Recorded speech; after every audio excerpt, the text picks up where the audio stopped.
अस्सलाम वालेकुम, मैं हूं नवीद सिद्दीकी। सलमान दुरानी मेरे साथ मौजूद हैं। Justice Yahya Afridi chief justice of Pakistan बन गए हैं। 26 अक्टूबर को बरोज़ हफ्ता हल्फ उठाएंगे, सदर मुमलिकत उनसे हल्फ लेंगे।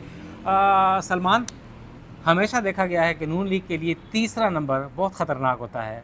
दोबारा तीसरे नंबर से उठाया गया है। चीफ जस्टिस साहब बनाए गए हैं जस्टिस यहिया आफरीदी।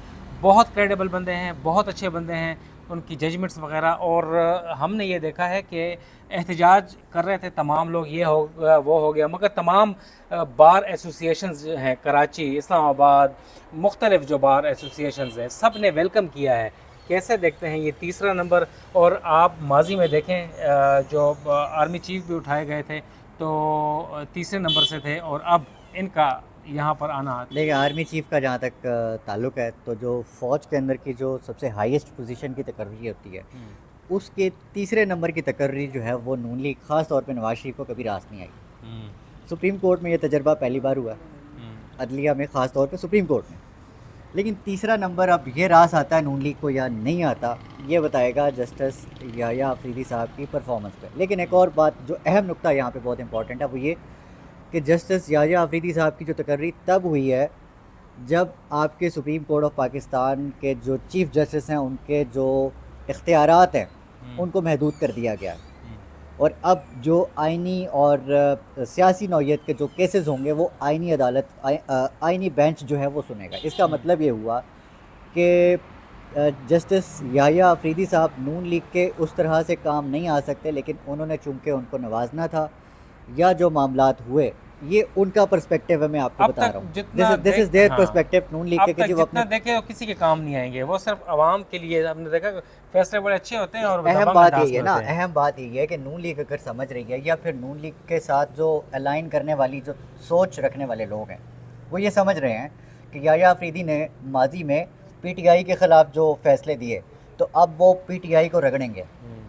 कैसे रगड़ेंगे भाई? अब तो सियासी नौइयत के फैसले उनके हाथ में ही नहीं रहे, ठीक है? अच्छा, यही सोच थी उन्हें जी, उनकी तकर्री के पीछे? शायद ना हो, नवाज शरीफ शायद कुछ और सोच रहे हो, क्योंकि देखें, इन पूरी चीज़ को पहले इन्होंने डिज़ाइन किया, इन्होंने पहले इख्तियारात लिए चीफ जस्टिस से, वो दिए आपके आइनी जो बेंच है उसके सरबराह को, और वो जो पूरे का पूरा बेंच है उसको, और फिर चीफ जस्टिस का तकर्रुर किया। मतलब ये है कि ये सिर्फ अब मुझे लगता है अलामती है। लेकिन इसमें जो सबसे ज़्यादा इम्पॉर्टेंट रोल इस वक्त चीफ जस्टिस साहब का जो होगा, जो कि नामज़द हो चुके हैं यहिया आफरीदी साहब, वो होगा कि वो आवाम को किस तरह इंसाफ फराहम कर सकते हैं, और ये जो स्पीडी ट्रायल कितना जो है वो हो सकता है, कामयाब हो सकता है, और आइनी अदालत को या फिर आइनी बेंच को अलग करने का कितना फ़ायदा पहुंचा सकते हैं ये सुप्रीम कोर्ट ऑफ पाकिस्तान और आवाम को, ये डिपेंड करता है यहिया आफरीदी साहब। तो उमर अयूब और तमाम पीटीए वाले ये कहते हैं कि शहबाज शरीफ या नवाज शरीफ और नून लीग जो है वो they can be the first target of upcoming chief justice, कि वो निशाना हो सकते हैं, विक्टिम हो सकते हैं। क्यों? कौन सी ऐसी चीज़ वो कर सकते हैं उनके खिलाफ? चीफ जस्टिस साहब वाली कहानी तो मैं आपको बता रहा हूँ, ख़त्म हो गई है। अब चीफ जस्टिस साहब जो हैं वो टॉक ऑफ द टाउन नहीं रहेंगे, वो सिर्फ तकर्रुरी तक ही हैं। वो जिस दिन अपनी सीट पे बैठ गए, वो उसके बाद उनका नाम भी शायद कोई जानता हो, या उनका जो कोई भी होना भी ऐसा चाहिए, टिकर वगैरह आपका आ रहा हो कि भाई इन्होंने ये बयान दे दिया, ये बयान दे दिया। असल जो रोल होगा ना, असल जिस पे बात होगी, वो होगा सरबराह आइनी बेंच का। यही मैं पूछना ठीक है, और चाह जो रहा था। आइनी बेंच का जो इस वक्त जो सरबराह बनेगा, जो कि इस वक्त क्लाइमेक्स है, अभी कुछ पता नहीं है कि क्या होना है क्या नहीं होना है, क्योंकि गवर्नमेंट के प्लान है कि वो अपनी मर्जी का वहाँ पे अच्छा, ये अपॉइंटमेंट इस करे। चीज़ को आप आगे लेके जाएं, बड़ी इंटरेस्टिंग क्रिस्पी चीज़ है और लोग जानना चाहते हैं। हमने ये देखा कि अब पहली मरतबा पाकिस्तान में ये मॉडल इंट्रोड्यूस हो रहा है सुप्रीम कोर्ट अदालत, क्योंकि ये फोर्सेस में था कि सीनियर मॉस नहीं करते थे। 3 सीनियर मॉस को उठा के उनमें से कोई भी एक वज़ीर आज़म का इख्तियार था, और बाकी जो सुपरसीड होते थे जर्नल, तो वो रिज़ाइन कर जाते थे। ये एक रिवायत थी। यहाँ पे सुप्रीम कोर्ट ऑफ पाकिस्तान में कैसे देखते हैं कि senior most justice Mansoor Ali Shah साहब और जस्टिस मुनीब अख्तर साहब, क्या वो रिज़ाइन करेंगे? अगर करना होता तो जब तकर्री हुई कल, तो कर जाते तो क्या इसके देखते, अगर अगर नहीं करते तो क्या सूरत हाल होगी आईनी अदालत के तनाजुर में, अगर सीनियर मोस्ट को अपॉइंट किया जाता है आईनी अदालत में? देखिए, इसमें एक सबसे अहम चीज़ मैं जिसका जिक्र करना चाहता हूँ वो है डिसिप्लिन का ख्याल रखना। फ़ौज की तरह इस वक्त अदालत जो है उसमें भी कुछ लोग ऐसे बाकी हैं जो चाहते हैं कि उनके इदारे का डिसिप्लिन ख़राब ना हो, और ये अदालत जो है एक पॉलिटिकल अदालत के तौर पर जो है वो ना जानी जाए। तो इसमें जस्टिस मंसूर अली शाह और जस्टिस मुनीब अख्तर साहब दोनों ने एक अच्छा साइन दिया, एक अच्छा जेस्चर दिया कि उन्होंने जस्टिस याहिया अफरीदी साहब की नामजदगी पे उनको मुबारकबाद दी, लेकिन अभी तक ये क्लियर नहीं है कि वो जा रहे हैं या नहीं जा रहे। इसके ऊपर जो गोटी फंसती है ना, वो जस्टिस अमीनुद्दीन साहब पे फंसती है। हुकूमत ये चाहती है और चाहेगी भी फ्यूचर में कि जस्टिस मंसूर अली शाह और जस्टिस मुनीब अख्तर जो कि सबसे सीनियर तरीन जजेस थे, जिनका ये बनता था चीफ जस्टिस का ओहदे पर इनकी तकर्री बनती थी, अब असूली तौर पर तो वो या फिर अखलाकी तौर पे कह लें, होता रवायत और रीत यही है कि जी आप जो सीनियर मोस्ट होते हैं वो इस्तीफ़ा दे देते हैं, जैसे कि लास्ट भी हुआ कि जनरल फैज़ और फिर जो जितने भी सुपर सीनियर जनरल्स हाँ थे वो जनरल से उन्होंने छोड़ दिया। ठीक है, तो अब सूरत हाल कुछ डगमगाई हुई लग रही है और लग रहा है कि ये दो जजेस जो हैं वो इस्तीफ़ा नहीं देंगे। इससे दो चीज़ें सामने आ रही हैं। एक चीज़ तो ये है कि जस्टिस याहिया अफरीदी साहब को उन्होंने चीफ जस्टिस लगाया, और जो मोस्ट सीनियर जजेस हैं अगर वो इस्तीफ़ा नहीं देते तो फिर ये जस्टिस याहिया के लिए उतनी देर तक, कम अज़ कम जितनी देर तक वो इस्तीफ़ा नहीं देते, तो बड़ी शर्मिंदगी का बायस होगा कि यार हाउ टू फेस देम। और दूसरी अहम चीज़ जिसमें मगर आइन के मुताबिक हुए हैं वो, उनका तकर्रर हुआ है। और इसमें दूसरी अहम चीज़ ये है कि जस्टिस अमीनुद्दीन साहब का रास्ता रुकता है आईनी अदालत की सरबराही के लिए, और ये जो सबसे अहम पॉइंट है जिस पे गवर्नमेंट इस वक्त बहुत ज़्यादा कंसर्न है, परेशान है कि अगर ये दो जजेस इस्तीफ़ा नहीं देते तो अमीनुद्दीन साहब को हम कैसे जो है वो आईनी अदालत का सरबराह लगाएंगे, और फिर किस तरह से, क्योंकि आपको पता है नवीद साहब इस वक्त सबसे बड़ा फॉर्म 45 और 47 का है गवर्नमेंट को सबसे बड़ा ख़तरा।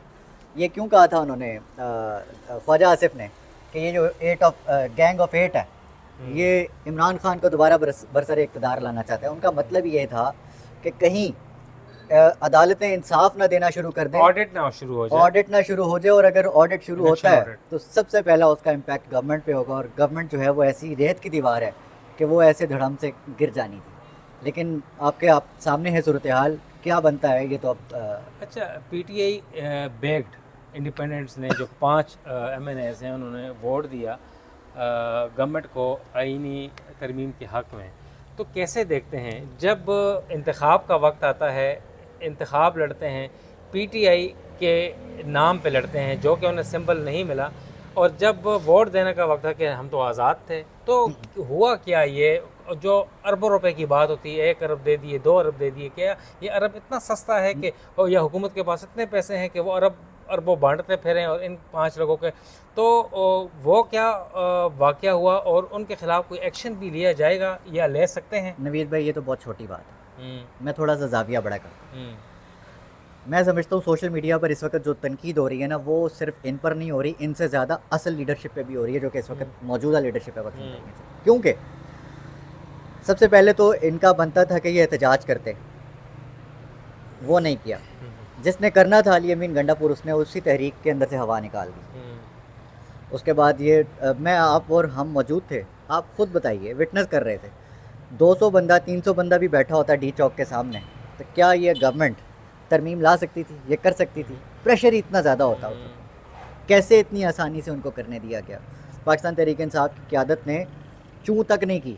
इसका मतलब है कि चूँ तक ना करना फैसिलिटेशन थी। सेनेट में गए, तकरीरें करके वापस आ गए, पार्लियामेंट में गए, तकरीरें करके वापस आ गए। तकरीरों से अवाम को खुश करना, बेसिकली होप सेल करना है। इसके अलावा कोई अमली इकदाम इन्होंने कुछ भी नहीं किया उस पूरी तरमीम को रोकने के लिए। आखिर में जो इस वक्त कमेटी बनी थी, जो पॉलिटिकल कमेटी थी जिसने फ़ैसला करना था ये तकर्री का, उसमें आपके 3 वोट थे।